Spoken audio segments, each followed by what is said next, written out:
C'est parti pour un autre épisode de J'aime ta compagnie, le balado des entreprises ambitieuses qui n'ont pas de département marketing. Depuis plusieurs années, notre équipe accompagne des entreprises dans le développement de plans marketing et dans la concrétisation de leurs ambitions. On va se dire les vraies affaires, la réalité n'est pas la même quand tu n'as pas un département marketing complet pour assurer le développement des affaires de l'entreprise. Notre promesse, c'est que chaque épisode regorge de trucs et d'outils pour que vous puissiez prendre de meilleures décisions d'affaires. Ici, on s'élève ensemble pour bâtir des entreprises qui nous ressemblent et qui créent de la valeur pour nos communautés. Pour attirer et fidéliser les bonnes clientèles et les plus grands talents, tout est marketing. Et comme nous connaissons la valeur de votre temps, place à l'épisode. C'est parti pour un nouvel épisode de J'aime ta compagnie. Ici Marie-Michèle Bélanger, stratège marketing comme à l'habitude. Et si vous tombez sur cet épisode pour la première fois, eh bien, je vous mets un peu en situation. En fait, à la firme, on s'est dit que pour les vacances, on souhaitait normaliser les moments, les journées difficiles en entrepreneuriat. Parce que dans la dernière année, disons que pour ma part, j'ai vécu beaucoup de bas, beaucoup de grandes difficultés, de grandes remises en question. Et quand je partageais avec des collègues entrepreneurs, je me rendais compte que les enjeux, les difficultés sont vraiment universels. Puis ça m'a aidé à me sentir beaucoup moins seule dans la situation. Et je me disais, il y a de quoi faire avec ça. Et donc, on a lancé l'idée de faire des épisodes de balado qui s'appelleraient « Ma pire journée entrepreneuriale ». Et on invite toujours des entrepreneurs, des intrapreneurs aussi, à venir nous raconter leur pire journée entrepreneuriale. Et je le nomme, mais si vous voulez le raconter de façon confidentielle, ça va me faire plaisir de prendre votre histoire, de changer quelques détails et de le raconter sans vous, question que vous puissiez le partager, mais de façon 100% anonyme. Alors aujourd'hui, c'est moi qui me commets. Je vais vous partager ce que je juge comme étant mes 5 pires moments entrepreneuriaux des 7 dernières années. J'ai inclus ma première entreprise aussi. Et l'idée, c'est pas d'être juste dans le négatif, bien au contraire. C'est de 1, partager ce que j'ai vécu, de 2, normaliser les bas de l'entrepreneuriat comme tout le monde passe par là, 3, se sentir beaucoup moins seul, à vivre ce genre d'enjeu-là. Et 4, je vais vous partager aussi ce que j'ai appris. Parce que c'est important, c'est vraiment ces moments difficiles-là, c'est vraiment ce qui est catalyseur des grands apprentissages profonds. Puis, j'ai l'impression d'avoir, tu sais, des fois, on dit j'ai monté quelques marches en leadership, en entrepreneuriat. Ben, cette année, j'ai pris l'ascenseur. J'ai pris l'ascenseur parce que j'ai fait des apprentissages vraiment importants que ça va me faire plaisir de vous partager de façon 100% transparente. Alors, c'est parti pour mes 5 moments les plus difficiles de ma carrière entrepreneuriale et ce qui ne tue pas rend plus fort. Alors, c'est parti. Alors, le moment numéro 1 que j'ai trouvé très difficile, c'était dans mes tout débuts. Il y a quelqu'un qui ne m'a pas payé. Et donc, quelqu'un avec qui j'ai travaillé hyper fort, que j'ai soutenu dans les hauts et les bas de son projet, puis le chèque est jamais venu. Et j'ai trouvé ça difficile parce que pour moi, il y avait une forme d'injustice là-dedans. J'ai beaucoup appris de choses dans cette situation-là. Je dois d'abord dire que, j'ai beaucoup d'empathie pour cette personne qui ne m'a pas payé. C'est une personne qui, je le sais, a vécu beaucoup de choses très, très, très difficiles dans sa vie. C'est une personne qui prenait énormément de risques entrepreneuriales, qui le faisait pour les bonnes raisons. Donc, je comprends pourquoi cette personne-là s'est rendue à une forme d'incapacité de payer mes services.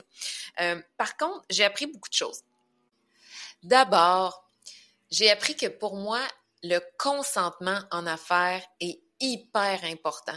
Ça, on parle beaucoup là, de consentement dans le contexte #MeToo, là, mais en affaires, quand on signe un contrat, quand on signe une entente, c'est qu'on se dit entre deux parties, écoute, je m'engage à ça, on va payer ça, et puis c'est ça qui va faire qu'on arrive à nos fins et qu'on se respecte dans la situation. Chacun des parties consent à rendre un produit ou un service en échange d'argent. Et donc, quand on coupe ce lien-là, quand on arrête de livrer le produit ou le service, quand on ne paie pas, eh bien, on est en quelque sorte en défaut important sur le plan du consentement. Parce que le parti avec qui on a fait une entente, eh bien, on n'a pas consenti à embarquer avec nous sans le produit, sans le service ou sans le paiement. Et donc, de fait, j'ai développé des processus beaucoup plus, je vais dire, rigides sur les paiements.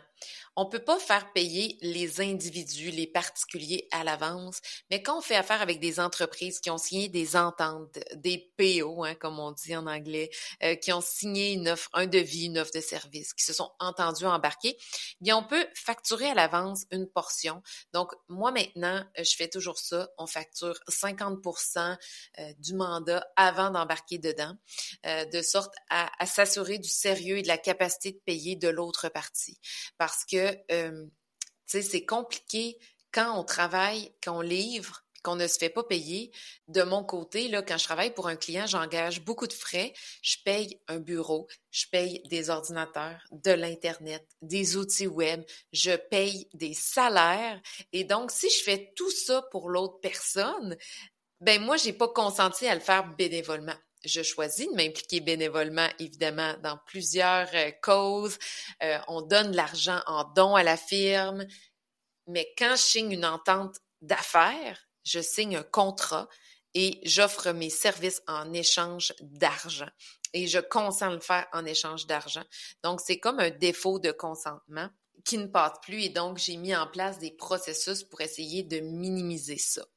J'ai aussi beaucoup appris parce que la personne, à un moment donné, là, des années plus tard, m'a fait un virement genre de 400 $. Okay? Il y a un 400 pièces qui est apparu dans mon compte, puis je savais pas d'où ça venait. C'était la personne qui m'avait viré une petite portion là, de ce qu'elle me devait. Puis je voyais à quel point l'humain, des fois, peut être mal pris. Et j'ai eu, en troisièmement, là, dans mes apprentissages, un apprentissage d'empathie, de soutien, de... Tu sais, les gens, quand ils nous payent pas, c'est pas qu'ils veulent pas, c'est qu'ils sont mal pris. Alors, il faut être capable d'adresser la situation puis de dire, écoute, qu'est-ce qui t'empêche de me payer? Est-ce que tu es insatisfait du travail? Est-ce que on doit faire un plan de remboursement? Est-ce qu'on peut être flexible? Est-ce qu'on peut... tu sais, par exemple, moi, l'entreprise avec qui on a fait nos fenêtres dernièrement à la maison, ben, eux, leur politique d'intérêt qu'ils chargent, elle est très sévère, puis c'est correct parce que si on paye pas notre facture de fenêtre, ben eux, ils ont dû engager des frais, entre guillemets, à crédit et payer les intérêts là-dessus. Et donc, ils chargent à leurs clients les intérêts. Donc, c'est de trouver une façon de dire, OK, ben, si t'es pas capable de me payer, c'est dire que je te prête de l'argent. Donc, je te charge des intérêts, puis on se fait un plan de match pour aller de l'avant, pour que je puisse être payée éventuellement, qu'on gagne tous les deux en clarté sur quand je vais être payée, puis qu'est-ce que ça va te coûter de m'emprunter à moi de l'argent? Parce que c'était pas ça le deal initialement. OK? Donc, on peut mettre ça en place. Je veux juste noter, parlez à vos avocats parce que ces clauses-là d'intérêt, ça peut pas être improvisé. Donc, tout doit être sur la facture précisément. Si c'est pas payé en tant de jours, il y aura tant d'intérêts. Puis, ce que j'ai aimé de l'entreprise de Portes et Fenêtres, c'est qu'ils ont vraiment dit que ça allait coûter tant après tant de jours, tant après tant de jours. Donc, tout est très, très, très clair. Et pour pouvoir charger ces frais-là, tout doit être écrit sur la facture initialement. Je passe maintenant à mon deuxième moment, mon deuxième pire moment entrepreneurial. La fois où quelqu'un m'a payé, mais que je n'ai pas été payée finalement. Je vais vous raconter cette histoire. Quand je me suis lancée, moi, je me suis lancée dans mon deuxième congé de maternité. C'est cute parce que quand j'ai accouché de mon fils, il y a 10 ans, pendant mon congé de maternité, j'ai fait beaucoup de mes plans d'affaires. J'avais cette fougue entrepreneuriale, j'avais plein d'idées, j'ai couché ça sur papier. Mais mon premier congé de maternité a été vraiment, là, franchement, difficile. Je pouvais même plus conduire tellement que je dormais pas. Mon fils, j'allaitais aux heures, OK?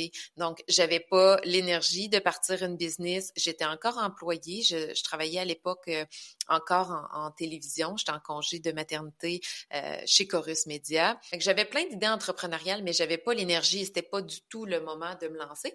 Alors que quand j'ai quitté pour aller accoucher de ma fille, j'ai annoncé au patron chez qui je travaillais à l'époque, écoute, je reviens pas chez toi. J'avais dit, après, je vais me lancer à mon compte, si tu veux qu'on collabore ensemble. fais-moi signe, mais je vais lancer mon entreprise. J'accouche, je me donne quelques temps, je vois comment ça se passe avec mon bébé numéro 2 parce qu'à l'époque, je ne savais pas que c'était une fille. Je vais accoucher, puis à l'époque, je savais que je ne savais rien de l'enfant à venir. Alors, j'avais annoncé, je reviens pas travailler pour toi, je me lance à mon compte. Je ne sais pas quand, parce que si mon bébé, ça se passe bien, j'ai l'intention de commencer tranquillement, pas vite en congé maternité. Puis si mon congé maternité est compliqué et exigeant, ben je vais commencer après. Alors, ceci étant dit, il y a quelqu'un qui est venu vers moi pendant mon congé maternité. Finalement, ma fille, ça allait super bien, le congé maternité. J'ai eu mon premier mandat, elle avait 5 semaines. Je travaillais à mon îlot de cuisine avec le porte-bébé. J'étais debout, la petite dans le porte-bébé. Ça s'est quand même bien passé. Dans un monde idéal, si j'avais été indépendante de fortune, évidemment que j'aurais pris un plein congé de maternité, que je serais allée au parc avec mon bébé à l'été tranquillement. Mais dans ma réalité, je ne suis pas indépendante de fortune. J'avais beaucoup d'argent. Il fallait que je gagne ma vie parce qu'à l'époque, mon conjoint était parti. Quand j'ai accouché de mon fils, mon conjoint a décidé de retourner aux études aussi, faire un baccalauréat. Et il se sortait de ces 3 années-là. Donc, ça faisait 3 années qu'on avait un salaire. À Montréal, mon fils allait dans une garderie privée. On avait le condo à payer. Je veux dire, c'était des années plutôt de vache maigre, je vais dire. Donc, j'avais pas le luxe de prendre mon congé maternité sans commencer à bâtir mes assises entrepreneuriales. J'ai commencé à prendre des mandats. Elle avait 5 semaines, ma cocotte. Et c'est ça. Il y a quelqu'un qui est venu vers moi, qui est un ancien employeur qui m'avait déjà versé des payes. Longue histoire courte, on signe un mandat, je fais une stratégie top notch, j'en suis encore très fière de cette stratégie-là. Et comment ça fonctionne au Québec quand on est en congé de maternité, c'est que le RQAP, le régime québécois, j'oublie le A, RQA, peu importe. C'est du soutien pour les parents en congé de parentalité, finalement. Comment ça fonctionne? C'est qu'on peut travailler pendant qu'on est en RQAP. Par contre, il faut informer le RQAP. Donc, si, par exemple, je décide de travailler pendant 3 semaines, je dis au RQAP, arrête-moi de la première semaine d'août à l'avant-dernière semaine d'août, puis je peux travailler, être rémunérée comme travailleuse autonome ou même avoir un salaire, puis après reprendre le congé de maternité ou de parentalité. Mais là, à l'époque, moi, je trouvais ça bien compliqué, là. Fait que je me disais, je vais ouvrir une entreprise, un Inc., et ça coûte très cher, là. Donc, j'ai ouvert mon Inc. dès le jour 1, avec tout ce que ça implique. Puis, je facturais avec mon Inc. Et moi, je me payais pas dans mon Inc. parce qu'il y avait pas une pièce. Et donc, mon intention, c'était de me dire, je vais travailler ici et là comme je suis capable de le faire, de façon un peu improvisée. Je vais facturer avec le Inc., mais je vais pas me verser de salaire avant de finir mon RQAP. Comme ça, je vais me faire un petit coussin, je vais voir comment ça se passe, je vais apprendre ce que j'aime pas. Tu sais, j'étais très, très bohème là-dedans. Et donc, la personne qui m'engage, je signe une entente, un contrat avec mon entreprise Inc. Et je dis, c'est mon Inc. que tu vas rémunérer, puis that's it. Alors, on fait le mandat, tout va bien, j'envoie ma facture avec le Inc. Et là, la personne me paye comme un salaire. Tu sais, j'aurais pu revenir, entre guillemets, contre la personne parce qu'on avait une entente, c'était le Inc. qui devait être payé, mais la personne est juste allée vite vers le département RH puis elle dit « Paye-moi, envoie-y une paye. » Parce que moi, j'aurais pu dire à la personne « Écoute, tu t'es trompé, je te retourne l'argent, paye mon Inc. dans le compte Inc. » On refait ça comme c'était entendu dans l'entente. Mais le RQAP a vu le paiement d'une paye salariale dans mon compte. Et ce que le RQAP a fait, il a simplement enlevé de mon congé parental l'argent que j'avais reçu parce que je n'avais pas fait de suivi avec eux. Je voulais pas interrompre mon RQAP, c'était payé dans le Inc. Et donc, la personne m'avait payé en salaire et le RQAP a enlevé de mon congé parental le montant que j'avais reçu en salaire. Et donc, j'ai travaillé bénévolement pour un ancien employeur qui ne m'a pas rémunéré tel qu'il était entendu au contrat. Et comme j'étais en congé de parentalité, que je me levais 3-4 fois par nuit pour allaiter, que j'avais d'autres mandats, eh bien, honnêtement, j'ai aucune idée des recours que j'aurais pu avoir. J'ai aucune idée de comment j'aurais pu gérer ça. Oui, j'aurais pu aller voir un avocat et consulter. J'avais pas d'argent, puis j'avais pas le temps. Alors, j'ai passé à un autre appel. Puis, je n'ai pas été rémunérée pour un mandat que j'ai fait et pour lequel j'avais été rémunérée finalement. Alors, j'ai été bénévole pour un ancien employeur. Ce que j'ai appris de ça, ben oui, des fois, je pense qu'on est mieux de lâcher prise. Puis c'est très difficile pour moi à faire. Je suis quelqu'un pour qui la justice, l'équité sont hyper importantes. Mais parfois, juste avoir la justice, ça coûte cher en temps, en argent et en énergie. Et parfois, vaut mieux passer un autre appel, puis pas rester collé avec ça. Deuxièmement, la façon dont l'autre personne réagit, dans ce cas-ci, mon ancien employeur avait réagi. L'autre personne a dit c'est pas vrai, ça se peut pas que le RQAP ait vu ta paye, puis c'est ton problème, en fait. Et donc, les gens nous montrent rapidement qui ils sont. Quand ils nous le montrent, vaut mieux changer de route et ne plus accorder de place à ce genre de personnes-là dans notre réalité. Et rapidement, j'ai coupé les ponts avec cette personne-là, puis c'est parfait parce que cette personne-là aussi, avec ce qu'on a vécu, n'est jamais revenue vers moi.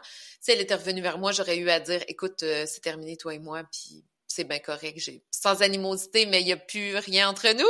Mais les gens nous montrent qui ils sont, il faut couper court. Et cette personne-là m'avait montré qui elle était à l'avance, m'avait montré que c'était une personne méfiante, qui se raconte toutes sortes de drôles d'histoires. Et j'ai quand même décidé, parce que j'avais besoin de sous, j'avais besoin de mandat, je suis allée quand même travailler pour cette personne-là. J'aurais pu prédire qu'il allait avoir quelque chose qui allait tourner au vinaigre.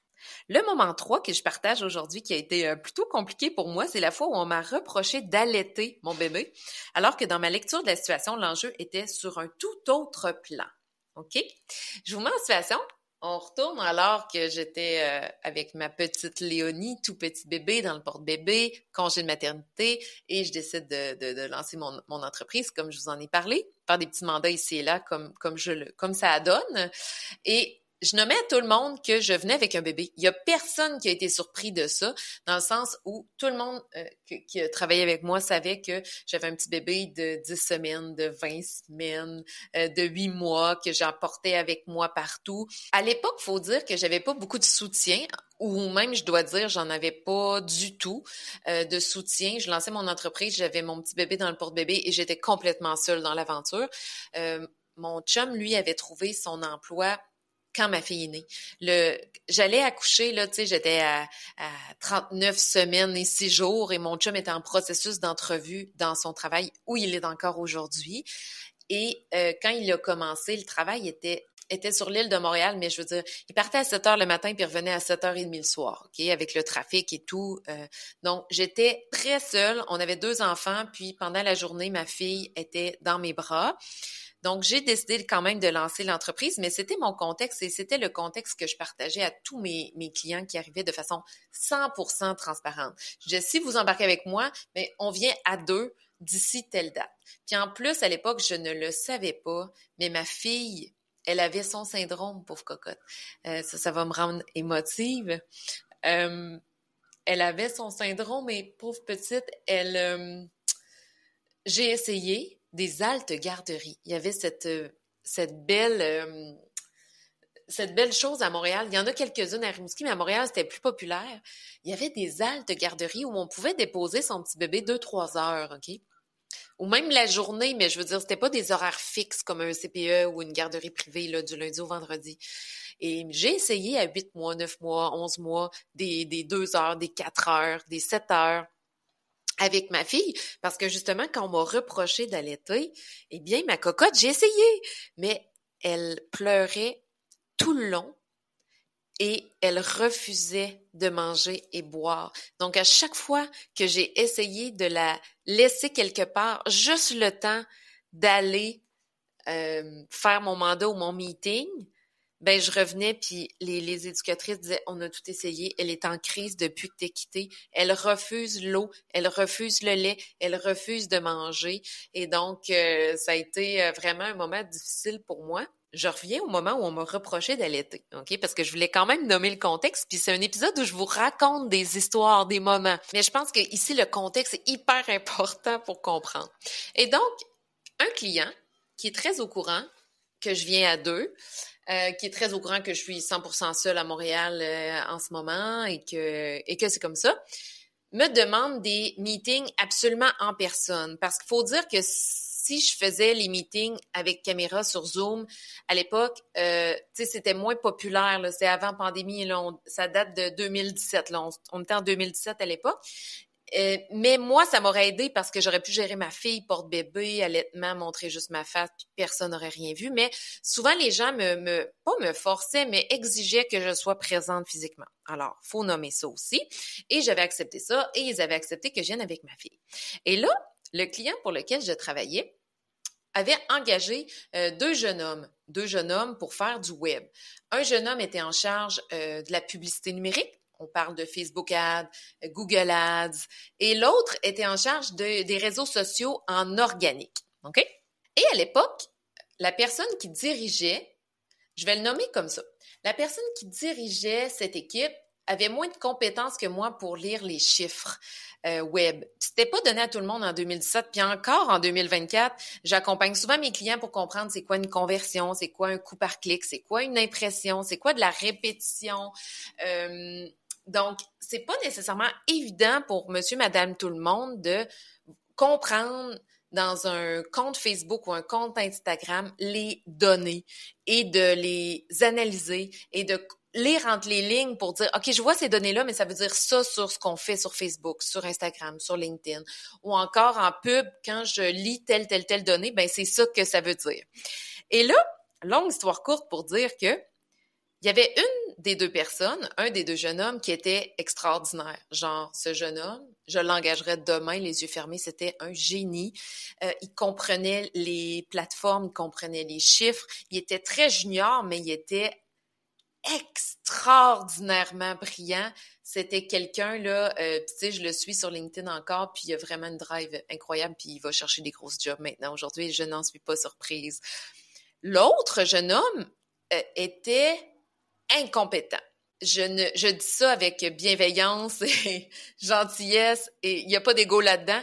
C'était vraiment quelqu'un qui n'était pas compétent dans ce qu'il faisait et qui, malheureusement, contrairement à l'autre jeune homme, là, qui était très dans la transparence, ben lui qui était incompétent, plutôt que de dire « Hey, je me suis trompé, merci de m'apprendre ça, maintenant je vais m'améliorer », il faisait semblant, il racontait des menteries, il disait que ah oui mais puis là il me partait sur des affaires, mais malheureusement pour lui, moi je voyais dans les chiffres que ce qu'il me disait c'était pas vrai et je le nommais gentiment et évidemment avec respect là, mais lui il savait que je savais et il était très très très mal à l'aise.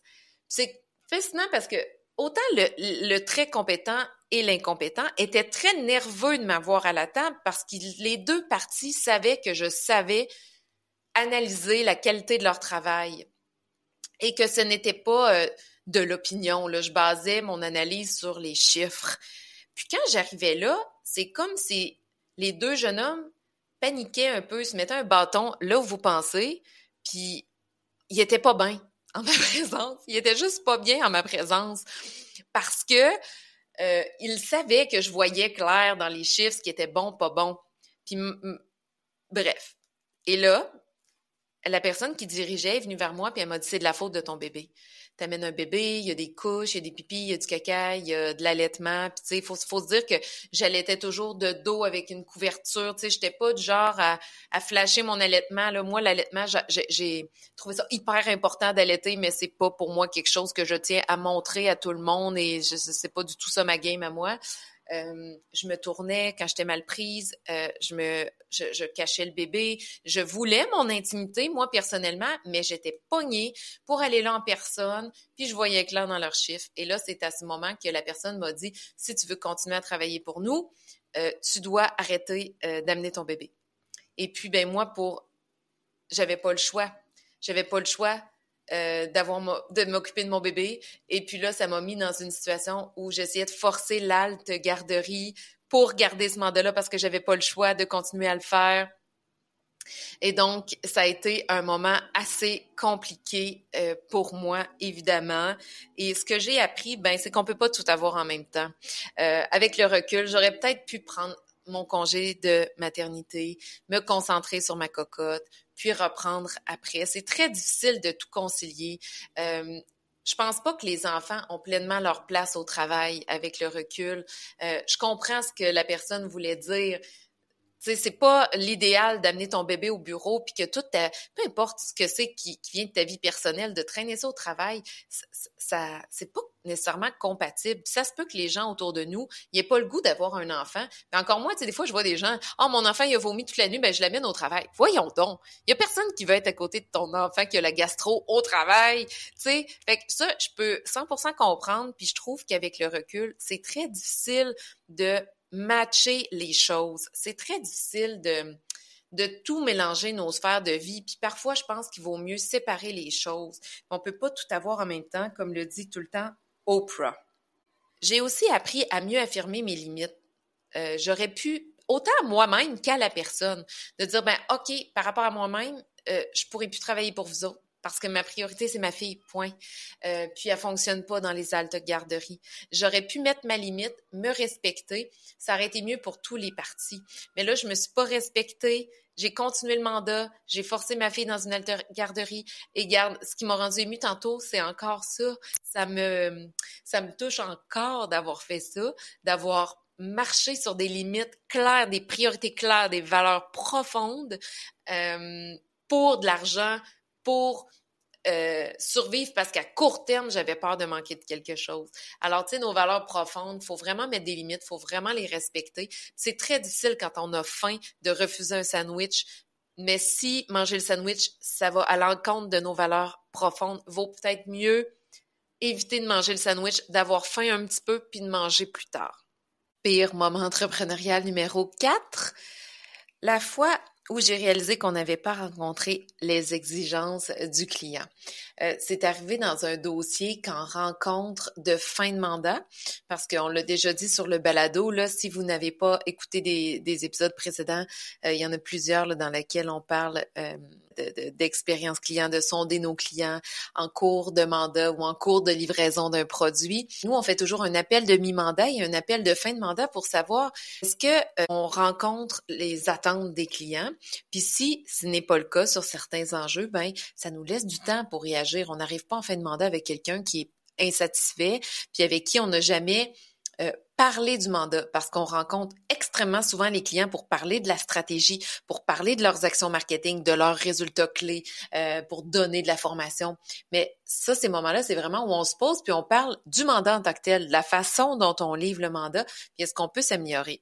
Et cette fois-là, j'ai vraiment trouvé ça terrible parce que ça a été tough parce que on a livré, je me souviens là, on a livré une stratégie, puis j'en assume entièrement toute la responsabilité de cet enjeu-là. J'étais très très occupée, très très dans le jus, très très distraite. Puis ça arrive plus aujourd'hui là. Tu sais, j'ai beaucoup appris de ce moment-là parce que c'est une fois où je suis allée un peu rapidement là dans ma révision, un peu rapidement dans ma lecture de la situation, puis je m'assure de ne plus aller là. Et finalement, le client, on avait retravaillé parce qu'il était insatisfait, on a retravaillé un petit bout, on a livré, puis finalement, ça a rencontré ses attentes, mais ça a quand même en quelque sorte briser un peu la relation de confiance. Puis ce que j'ai appris là-dedans, il y avait plusieurs choses derrière ça. Premièrement, à l'époque, on avait certains services. On a encore une formule qui ressemble à ça aujourd'hui, mais c'est qu'on a des produits on les appelle juniors et seniors. Puis dans les produits juniors, ben c'est sûr qu'on va moins loin. On propose 3 à 4 actions marketing à mettre en place dans l'année à venir. Tandis que dans les gros plans, il y a beaucoup d'analyses, des audits, des entrevues avec des clients potentiels et actuel, tu sais, on va vraiment très loin. Le plan d'action, il est substantiel, il est à mettre en place sur 3 ans. Et je me souviens que dans les négociations, au départ avec le client, on lui disait, tu sais, toi, ça te prend le gros plan. C'est un enjeu complexe qu'on adresse ensemble. Dans une industrie compliquée, on allie tradition et numérique, c'est pas facile, et technologie aussi, changement de pratique, c'était vraiment un dossier complexe. On le savait du départ, puis on avait dit au client, écoute, ça te prend un gros plan, puis lui a dit, oh non, mais on veut juste le petit, on veut juste le petit, on veut juste le petit. Fait que c'est certain qu'arrivé au moment de livrer, ben il y a eu un petit plan, puis il y avait comme une déception de son côté, puis j'ai d'abord appris qu'il faut absolument une saine gestion des attentes de nos clients. Il faut que ça soit très, très clair de dire, écoute, si tu achètes A, ben tu vas avoir A. Si tu achètes B, tu vas avoir B. La deuxième chose que j'ai apprise, c'est que on peut pas travailler de façon distraite, même quand on est très, très, très occupé, très dans le jus. Je travaille très fort. Cette année, ça a été pire pour moi parce que j'ai pris plus de responsabilités qu'avant. Puis, j'ai eu des petits problèmes de santé. Puis, c'est de dire, quand je m'assois pour une tâche, je suis 100% focus dans cette tâche-là. Et c'est pas facile de faire ça. Ça demande une discipline incroyable et je ne crois pas que ce soit réaliste d'être 100% présent 100% du temps, mais c'est du moins de nommer cette intention-là, de dire quand je m'assois sur un dossier client, quand je rentre en consultation, quand je suis en meeting d'équipe, je suis toute là. Je suis pas à moitié à la maison avec mon problème, je suis pas dans l'autre dossier qui me préoccupe, je suis pas dans mon flux de trésorerie qui va pas à mon goût, mais je suis ici et maintenant. Puis dans ce dossier-là, j'ai clairement passé à côté parce que je n'étais pas groundée, je n'étais pas dans le ici et maintenant. Et ça aussi, c'est le deuxième apprentissage très, très important que j'ai fait dans ce dossier-là et que je m'assure de travailler au quotidien, mais c'est comme se brosser les dents, là. C'est pas quelque chose qu'on fait puis que c'est réglé, là. C'est qu'il faut se le rappeler à tous les jours, d'être bien concentré et focus à la tâche. Troisièmement, dans mon leadership aussi, je m'assure qu'avec Katrina, puis aussi avec les pigistes avec qui on travaille, c'est qu'il y a une culture. Nous, je veux pas dire qu'on célèbre les fois où on se plante, là. Moi, l'idée de célébrer quand on n'a pas de succès, c'est pas tant ça l'idée, mais moi, j'aime bien célébrer les apprentissages, célébrer qu'est-ce qu'on va faire différemment, prendre le temps de dire comment on va revoir nos processus. Puis depuis, à chaque fois que dans un mi-mandat ou une fin de mandat, on a une critique constructive, on dit comment on va transformer ça en action dans nos processus et c'est hyper nourrissant. Puis je le dis avec confiance et humilité, nos processus sont extraordinaires à la firme. Puis il y a toujours plein de places d'amélioration. On est tout le temps en train de les bonifier, mais je pense qu'on fait une fichue de bonne job en service client parce que on se nourrit de chaque critique constructive et on laisse pas ça tomber dans les oubliettes. Dès qu'on a une critique constructive, on s'en parle en rencontre d'équipe et on dit comment on transforme ça en concret dans nos processus futurs. Et le dernier moment, le moment en scène qui a été très difficile pour moi, c'est la fois où une personne de confiance, une personne que j'aimais profondément, avec qui je me confiais beaucoup, qui connaissait tout de mon entreprise, ben cette personne-là, elle participait à un certain groupe d'affaires, puis elle a littéralement dit que mon entreprise était en perdition autour de la table. Et j'ai été mise au courant de ça par pur hasard. Tu sais, des fois, je me dis que j'ai des anges gardiens qui veillent sur moi puis qui s'assurent que j'ai la vraie information parce que souvent, les gens, en guillemets, qui manquent d'intégrité, qui comptent des menteries, qui vont me jouer dans le dos, il y a toujours quelqu'un pour venir me dire « Fais attention, watch your back, telle personne dit telle affaire quand t'es pas là. » Et dans cette situation-là, j'ai su par hasard qu'est-ce qui était passé parce que quelqu'un a fait une erreur puis j'ai été informée de ce qui avait été dit dans le groupe d'affaires et ça a été hyper blessant parce que j'avais aidé la personne à faire partie du groupe d'affaires. Donc, j'ai soutenu la personne qui participait au groupe d'affaires, puis cette personne-là a dit devant tout le monde que mon entreprise était carrément en perdition. Et sur le coup, là, le plancher, c'est enlevé sous mes pieds. Parce que moi, dans la vie, je suis une personne hyper intègre. Et pour moi, la confiance, l'intégrité, l'honnêteté, ce sont des valeurs hyper importantes. Puis moi, s'il n'y a pas ça, il n'y a pas de relation. Puis dès que je sais que quelqu'un m'a conté une menterie, il y a plus de relation. C'est terminé. Puis je suis pas contre l'autre personne, mais le lien avec la personne a plus de valeur parce que moi, je veux m'entourer de gens avec qui je peux, moi, vivre les vraies affaires et recevoir les vraies affaires de leur côté. Alors, sur le coup, non seulement j'ai beaucoup pleuré parce que j'avais l'impression de perdre un bras puis une jambe. Tu sais, c'était quelqu'un que j'adorais et j'ai su à ce moment-là que il n'y avait plus nécessairement de relation possible. Mais j'ai aussi beaucoup, sur le coup, là, c'est comme si j'ai carrément perdu confiance en tout le monde qui m'entourait parce que je me dis, si quelqu'un aussi important que toi dans ma vie agit comme ça, ben est-ce que les autres sont intègres ou pas? Et j'ai dû aller retrouver mes repères. Ça m'a pris des mois à retrouver mes repères à ce niveau-là. Même mon chum, je sais, donc c'est-tu vrai, toi, ce que tu me dis? Est-ce que t'es fidèle? Est-ce que t'es bien? Est-ce que tu me dis les vraies affaires? Donc, il a vraiment fallu que je me rebâtisse une confiance parce que c'était quelqu'un pour qui j'avais énormément de confiance. Et tu sais, c'était dans mon top 5 des personnes qui m'entourent, là, avec qui j'étais persuadée d'avoir une relation de proximité et d'intégrité. Alors, à ce moment-là, j'ai appris que en fait, j'ai appris 2 choses. Il faut être beaucoup plus critique de qui on laisse entrer dans notre cercle, rapprocher et de ne pas faire confiance à tout le monde parce qu'on dirait que moi, je suis un peu calinours puis je pense, je projette ce que je suis sur tout le monde puis étant très intègre, je pense que tout le monde est très intègre et loyal et dans les vraies affaires, mais c'est pas ça. Les gens jouent des games. Il y a bien du monde qui joue des games puis qui le communiquent pas clairement. Moi, j'ai beaucoup de respect pour les gens qui viennent vers moi puis qui me disent « J'attends ça de toi, puis mon but, c'est ça. » Puis que je sais qu'ils jouent une game, mais ils me l'expliquent. Toi, t'es un peu mon pion, mais c'est là que tu t'inscris sur mon jeu. Ça te tente-tu ou ça te tente pas? Puis là, moi, je peux consentir. Oui ou non, ça me tente ou ça me tente pas. On est dans les vraies affaires. Mais les gens nous montrent rapidement là qu'ils jouent des games, puis souvent parce qu'on évite le conflit ou l'inconfort, ou on veut pas adresser les situations difficiles. On fait semblant qu'on voit pas. Mais finalement, là, les gens nous montrent qui ils sont du départ. Alors, je pense qu'il faut être un, plus critique, puis 2, voir les gens pour qui ils sont du départ. Puis d'ailleurs, ça m'inspire un épisode parce que je me dis, j'ai beaucoup rencontré de gens. Tu sais, moi, j'ai eu la chance d'avoir des beaux succès relationnels, des beaux échecs relationnels aussi qui m'ont beaucoup appris. Puis je me dis, faudrait que je fasse un épisode de balado là-dessus sur quels sont les signes là que moi j'observe autour de moi qui m'ont dit, par exemple, oh, fais attention ou oh, c'est bon, tu peux aller de l'avant, cette personne-là, elle est loyale et intègre. Alors voilà, en conclusion, je vous invite à réfléchir à vous. C'est quoi vos pires moments entrepreneuriaux? Puis il y a sûrement beaucoup d'intrapreneurs qui nous écoutent aussi. Prenez le temps de regarder ça. C'est quoi les moments où vous avez senti que le plancher s'enlevait en dessous de vos pieds? Puis comme j'ai fait, c'est un superbe exercice d'introspection, de dire qu'est-ce que vous avez appris, qu'est-ce que vous avez changé dans votre quotidien suite à vos apprentissages.